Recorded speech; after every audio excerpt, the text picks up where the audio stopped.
Now we have Richard Dion from the Burrillville Conservation Commission.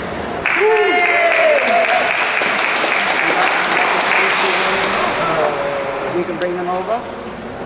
No, we can leave them there. Okay. Good evening. My name is Richard Dion, and I've been asked to speak to the biodiversity and conservation value of the land surrounding the proposed Clear River Energy Center.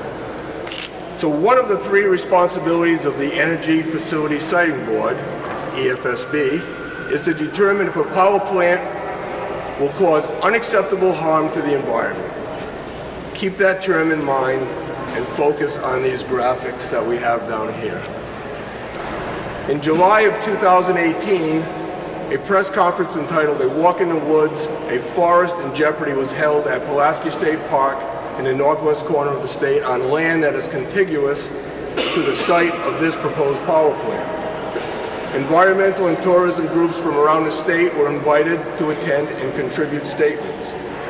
Here are some brief excerpts from this event from Rhode Island Audubon Society. The site where the energy plant will be located is within a critical wildlife corridor. The power plant will disrupt the integrity of the corridor, and light pollution from the plant will disturb bird migrations. The Nature Conservancy of Rhode Island says, "Our analysis of wildlife corridors of the eastern United States shows that the plant is proposed to be built right on top of an essential pinch point for habitat connectivity." Save the Bay says, "The construction and operation of the plant would cause permanent damage and pose unacceptable risks to Narragansett Bay watershed. Rhode Island must not sacrifice these scarce, undeveloped areas that are so critical to a healthy Narragansett Bay, which is the heart of our state and beloved by residents and visitors alike."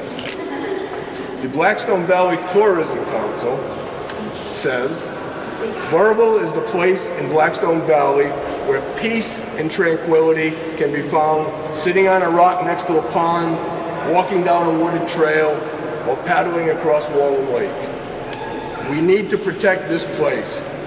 Tourism in Rhode Island from Burrillville to Westerly draws thousands of visitors, spending hundreds of thousands of dollars each year in the Blackstone Valley. Putting this in jeopardy is just not smart." So the final hearings on the Clear River Energy application in front of the EFSB has recently concluded.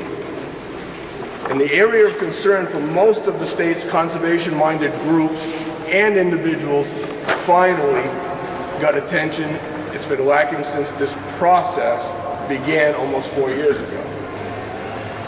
Also keep in mind that this 1,000 megawatt proposed plant, the largest in New England, never received the benefit of an environmental impact study. A miscarriage of environmental and social justice if there ever was one. So from these hearings we heard professional testimony from the following experts.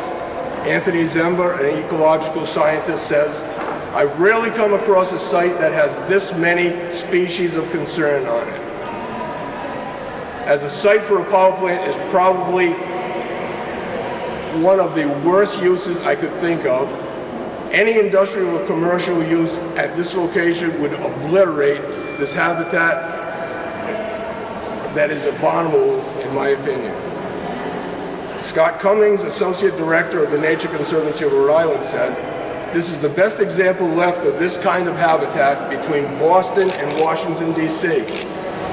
Invenergy's proposal for a new power plant at this pivotal junction would irreversibly disrupt one of the region's healthiest ecosystems.